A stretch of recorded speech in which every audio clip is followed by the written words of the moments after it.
our guys, we actually had a Zoom call with Evan Kurdzinski at 2:00, and I talked to Cruz on Sunday, and it's amazing all these older guys that are just following us and watching every pitch, and the struggles he's had in pro ball, and he actually had a really good spring training, just talking about the mental game to our guys, and really how much it meant to him to play at East Carolina and be a part of a super regional. And I'm getting chills talking about it because I think we should give Cruz a call and give him some credit for the way the guys fought tonight. And I just really proud. A ton of guys came off the bench and did their job. So really good win. Wasn't real fun until the end, but hey, we found a way to win. You talked about toughness and mental, the mental aspect of the game, but 18 hits tonight and Pirate offense really clicking on its game. Yeah, we're not bad when we show up and execute a plan. So we'll try to do that more often. Norby was terrific. Seth Cadell was terrific. Franny was Franny. Amac was terrific. Those guys that came off the bench, same thing. I thought those guys were terrific as well. So a lot of guys had a lot of quality at bats. I mean, we didn't have a lot of cheap hits. We had a lot of hard contact, and that was good to see. This game now propels this team into conference play, and it's a slightly different animal this year, starting Thursday against Cincinnati, who just got a big win tonight on their own over Louisville. So now, after what we've seen tonight, what a way to launch into the next 32 games that loom here, and that is the Gauntlet of the American. Yeah, I mean, you guys talk about a gauntlet. It's 4 games, but we're not playing in the middle of the week, and it's nothing different than we did in 19. You just got to take it one game at a time. You can't look at the longevity of the weekend. You can't worry about game 4 when you're in game 1. You just got to focus on winning the first pitch and go from there. And if you get tired, we'll get somebody else in the game. So our guys have been trained to go through a tough stretch, and they just got to physically and mentally keep preparing themselves like they've done up to this point. Coach, this was one heck of a win here tonight. Congratulations on the victory, and we'll be with you Thursday afternoon when the Bearcats are too. Oh, thank you, guys. Thanks, Coach O. Thanks, Corey. Okay, we will now open it up to questions for Coach Godwin from the media. Coach, Nick Pry obviously pitched really well against you guys in Chapel Hill. Just how much did maybe seeing him before help and having a plan? And obviously AMAC got a swing off on it looked like a first pitch changeup. A couple things. We actually recruited Nick Pry. He went to Seth Cadell's high school, and he chose Carolina over us, and he stuffed us up there for sure. But he pitched a few times sharp as it was in Chapel Hill. When I saw him throw his first slider, I just knew his stuff. I didn't know we would get to him like that, but I knew it just wasn't the same. He's throwing in Chapel Hill, he's throwing a slider at 83 to 86. Tonight it was more 76 to 80, and AMAC saw one up and was able to get a swing off. Going back to Norby's first home run, some of the early deficits y'all faced, do you feel like when you got it to 6-6, did that kind of reset things, you think, for the late innings for y'all? God, that seems like 2 days ago when it was 6. I thought that our guys battled back and we had some momentum, but I give credit to UNC. Look, Dietz and I were kind of laughing about it, but they hammer our pitching. I don't know what it is, but they just have hammered our pitching. And, kudos to Josh Groves, a freshman, and coming in and just settling things down. And then Smitty coming in and being able to, we knew he was going to be available for an inning, maybe 2. And, Smitty came in there and gave us a chance to win the bottom of the ninth. Coach, as Corey alluded to earlier, you erase a pair of 4-run deficits there. Things were looking a bit dire. What were you kind of telling your team to keep their heads into this thing when it wasn't looking so great there in a couple of instances? Could have gone either way. Well, I talked to him before the game. Anytime you play a rivalry, but it's going to be when we get in conference too, you got to be able to take punches. And I didn't feel like up until this point in the past 2 weeks that when another team threw a punch that we responded. I mean, look, you're going to get bloody. And it's just like a UFC match. I mean, look, you're not having physical contact, but the guy that wins is bloody at the end. So you're going to get bloodied up. You just can't lay down when you get knocked down for, a couple. Look, getting down 4-0, that wasn't the way you plan it. And I thought our guys stuck to their approach off another freshman pitcher, did a really good job grinding out at bats. We hit into a double play, or it could have been even more runs in that first inning. And to be honest with you, I didn't say a lot to them during the game. We talked about what the pitcher was trying to do to us, but I said what I needed to say before the game, and I was going to let them see if they could maneuver through it themselves. And I thought our guys competed as good as we've competed all year.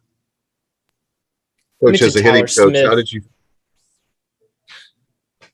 You mentioned Smith, and then UNC used their Saturday starter, weekend guy at one point in there as well. I mean, is that kind of part of the craziness that can just kind of happen? It's kind of part of the fun. You never know what you might. To be honest with you, it's the one guy I didn't watch, and kudos to Austin Knight. He watched him, and he was able to give us information on him. We knew that lefties had better splits, so that's why I went to the bench and we hit those lefties in whatever inning that was. And they went for it, and didn't work out for them, but it very easily could have worked out for them. Coach, as a hitting coach, how do you feel about tonight's performance? I mean, it was electrifying. Very, even for those of us watching the game, my heart's still pounding. Yeah, I'm just happy for our guys. I was as frustrated as I've ever been after Saturday's game, and I actually reached out to Tim Corbin because I said I got to figure out how to not take losing so hard, or I'm going to die a lot earlier than I probably should. And I talked to the hitters in a very calm way on Sunday about what we wanted to do and what we wanted to work on, and kudos to those guys. When we're mentally locked in, we know we got the talent. We just got to keep the chain connected. I thought the guys did an unbelievable job keeping the chain connected tonight, 1 through 9. Cliff, is there a better hitter in college baseball right now than Connor Norby? Tyler, I don't know. I know Norby is one of the best. I said this earlier. Packard, a couple weeks ago had said, "Hey, have you ever seen anybody hotter than Connor Norby?" And I said, "Yeah, you in 18 when you were leading off with a home run every time." So he's done a really good job, and Norbs has just done what he's supposed to do. And when his mind is right, he's special.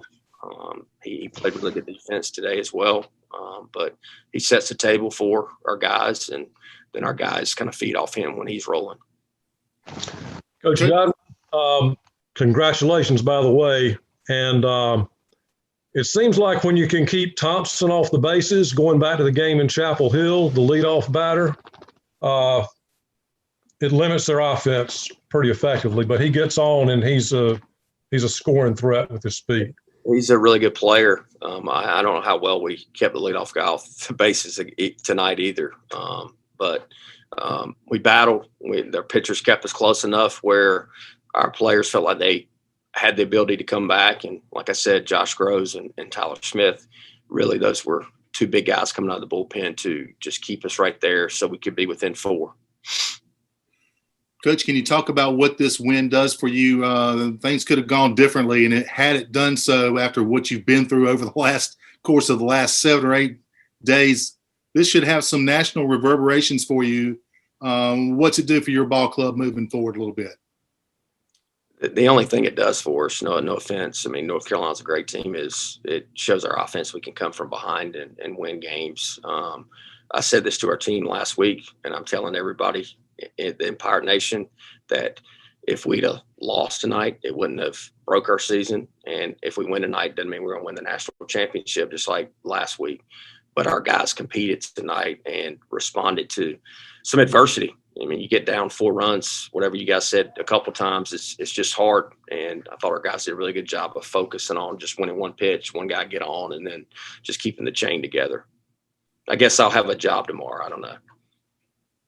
Okay, how are you, my friend? Doing great. All right, we'll go to questions for Alec now. Alec, how do you kind of describe the emotions of that final at bat and seeing it get over the fielder's head and obviously bringing home the winning run? It was just pure adrenaline, but I'm just happy that we were able to get the bases loaded, so that helped relax me a little bit with 1 out, and just went on from there. Just stayed in the moment. 3 hits, 4 RBIs, home run, game-winning hit. Talk about what that does for you moving forward, and how do you feel a little bit? I think Coach Godwin gave us a really good approach today, and all our guys stuck to it. So it just helped keep the chain together. It was just a great day. Which did you enjoy more, I guess, the home run trot, to tie the game there? I guess that lasted a little longer, or the actual hit to walk it off? They were both pretty equal. I'm just glad we got the chance to come back and fight. You guys obviously saw Pry in Chapel Hill. How much did maybe that familiarity help in your at bat? Not much. We just listened to Coach, and he gave us all the advice we needed to go out there and attack him. How much does his team feed off Connor, especially in his energy? Like when he hit that home run tonight, created that 6-6 tie, and he seemed to be kind of pumping up the crowd and kind of getting y'all into it. How much do y'all maybe follow his lead in games like this? Yeah, he definitely gets us going. But I think today that Zoom meeting really helped everybody kind of connect and get us going. And Alec, even when you guys were down to, and I know it was 4 runs 2 different times, it didn't feel like you were ever out of the game. Yeah, everybody did a great job fighting. It was great.